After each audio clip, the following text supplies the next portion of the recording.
Me mostraban hace unos días una señora que hace barras de chocolate, pero no tiene manos, porque sus sobrinos pandilleros le cortaron las 2 manos a su tía porque no les pagaba la extorsión.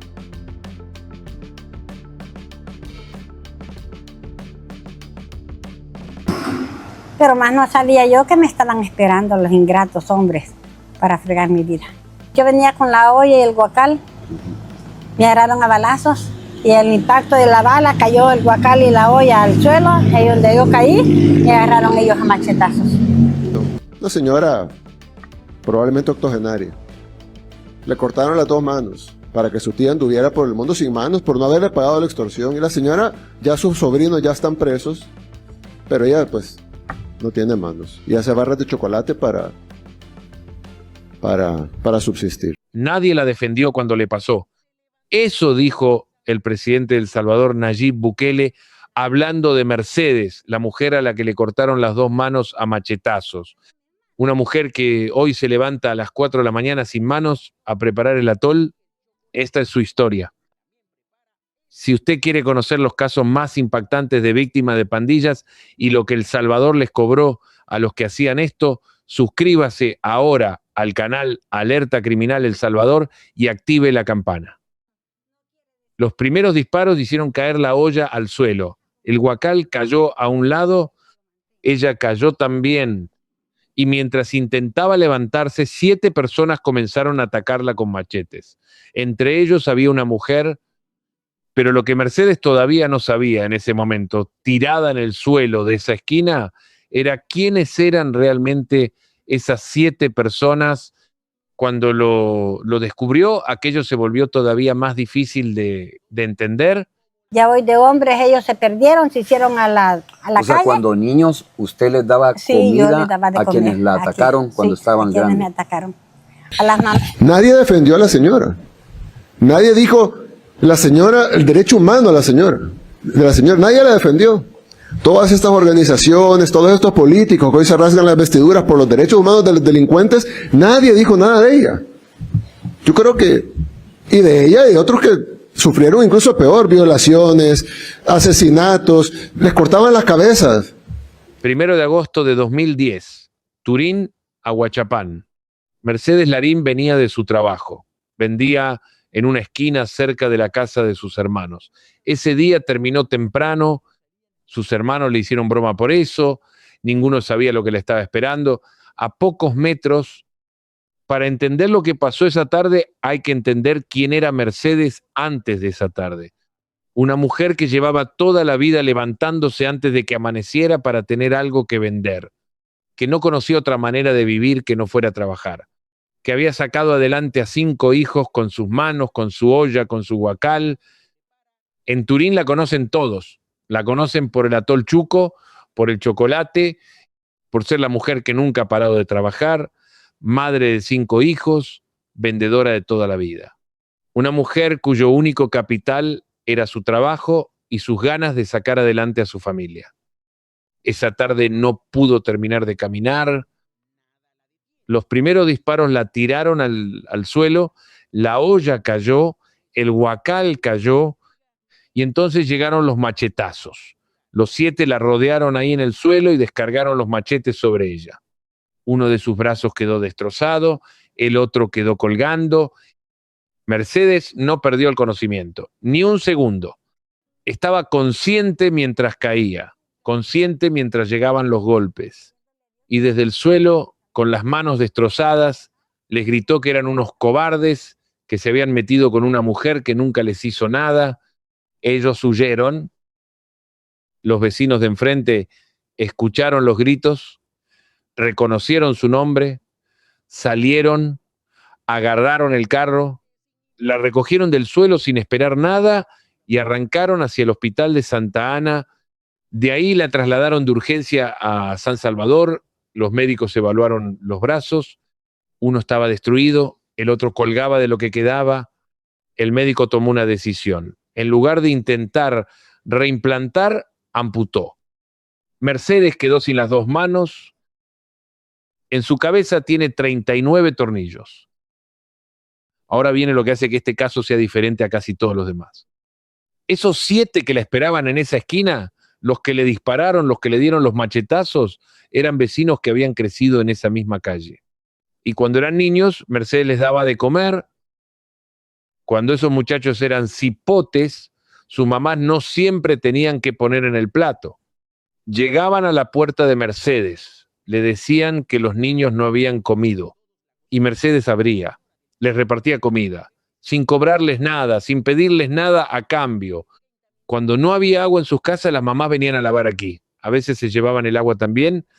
Mercedes nunca les reclamó nada. Decía que tenían necesidad. Esos mismos cipotes crecieron.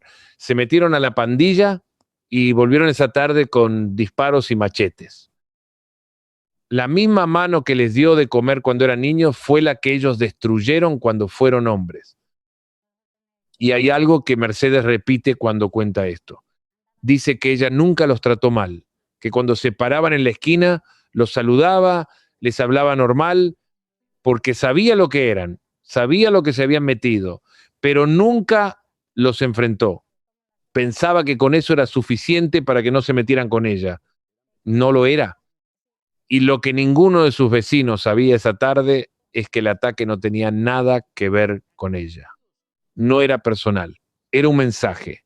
Y ella fue elegida para enviarlo, y al día siguiente las mamás de esos hombres amanecieron chistando, diciéndoles a los vecinos que Mercedes se iba a morir en el hospital, que no la iban a velar aquí, que allá se iba a quedar. Las mismas mujeres cuyas manos Mercedes había llenado de comida durante años, celebrando. Mercedes no murió, se levantó de esa camilla, volvió a Turín, y la primera pregunta que no la dejaba dormir no era por qué lo habían hecho, era cómo iba a seguir trabajando, cómo iba a sacar adelante a sus 5 hijos sin las manos con las que había construido todo. Mercedes aprendió a hacer todo de nuevo. Sin manos, sus 5 hijos terminaron sus estudios universitarios.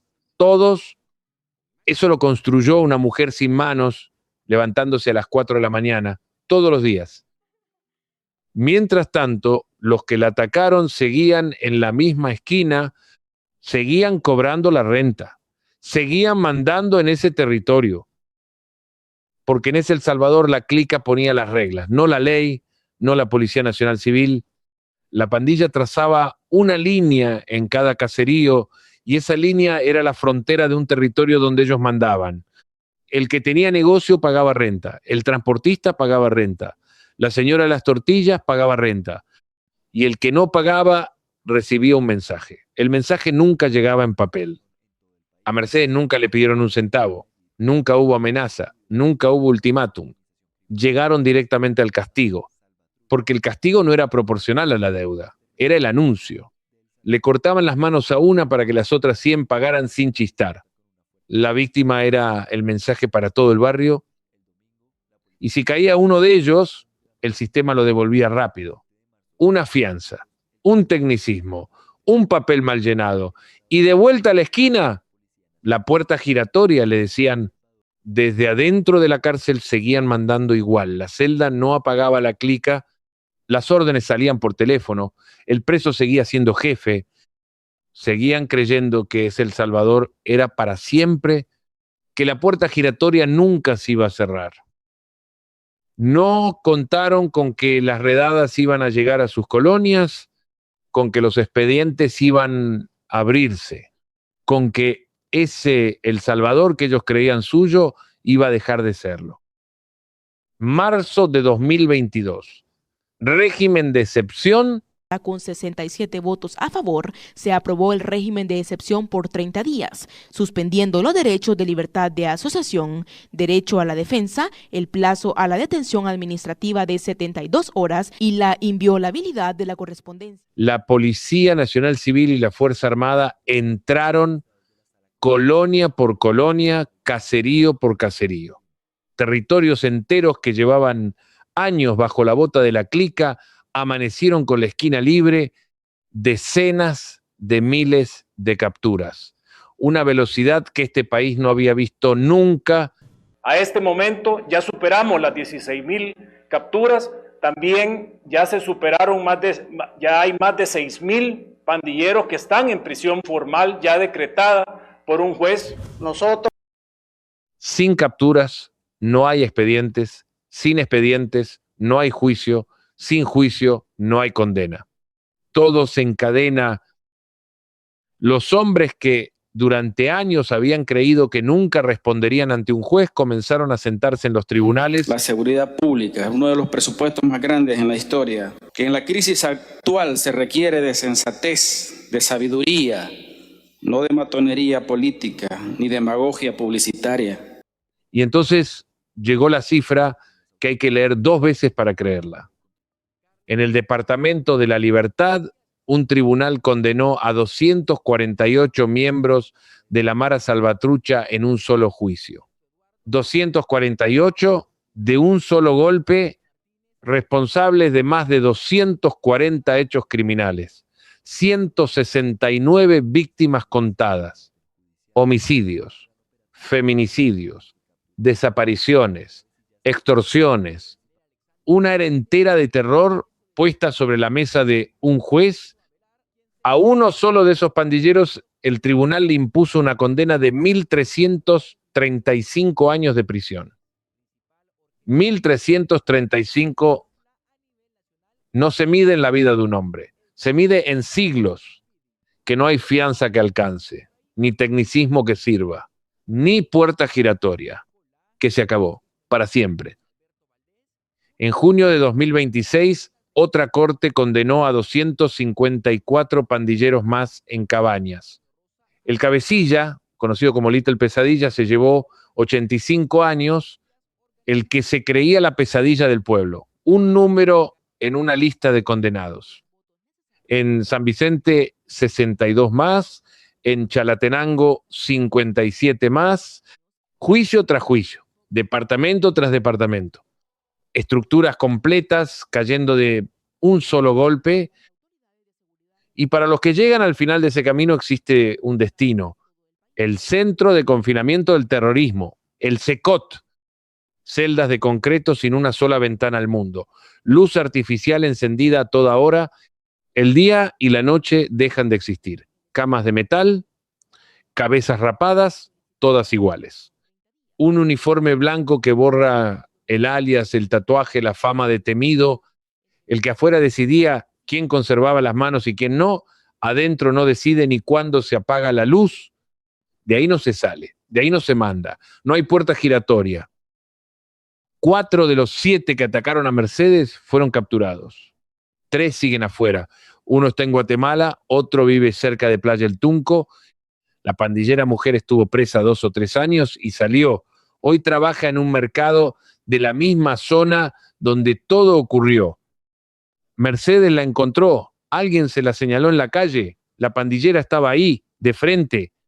La pandillera se agachó, Mercedes no le dijo nada, solo le dijo que Dios la bendijera y siguió caminando.